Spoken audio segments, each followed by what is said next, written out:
If the man likes, let him cheat. As long as I am the number one, I am the madam of the house, it doesn't really matter. Now, that is one of the comments I saw in the previous video I made about cheating. But now let me tell you one thing that you are ignorant of, even you ladies who are not married yet, who have the idea that even when I marry and my husband is a cheat, it doesn't really matter. Let me tell you the implications of a cheating partner. The first thing is affection. Now, naturally, a person cannot be affectionate to two people equally at the same time. Even the Bible says that you cannot serve two masters at a time. It's either you will love one and hate the other, or hate one and love the other.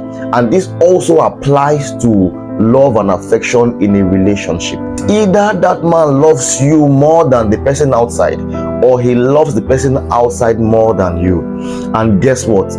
Most of the time, that person outside receives more of the love even than you at home.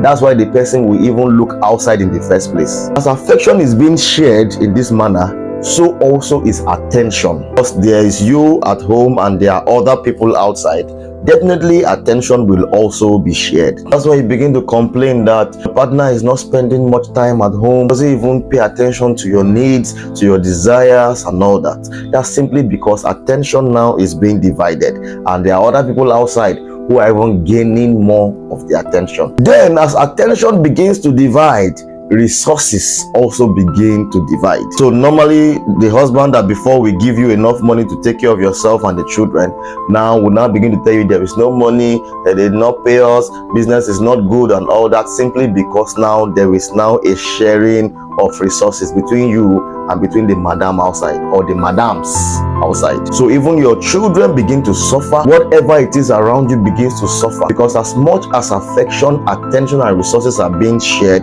your children will not have the maximum of their father. Now it's only natural that because of these shared resources and shared attention and affection, that you now begin to feel bad and you begin to complain. So normally as the man comes to the house, you begin to tell him your mind and say you are not happy with what's going on, and then trust me, by the time you now begin to complain, they will now start tagging you a nagging wife. Gradually the man even begins to avoid coming home at all, and even when he comes, he now resorts even to beating you up because he thinks that now you are nagging. And so gradually abuse now begins to come, domestic violence now begins to come. You can see that cheating is not just cheating. There are so many fallouts, there are so many things that comes with a cheating partner. I've seen in many cases that domestic violence has even led to the death of a woman. Not once, not twice, it's all over the internet. So you accepting the idea that it's okay for a man to cheat as long as he's kind enough not to let me know that he's cheating or know the person who he's cheating with, it's okay.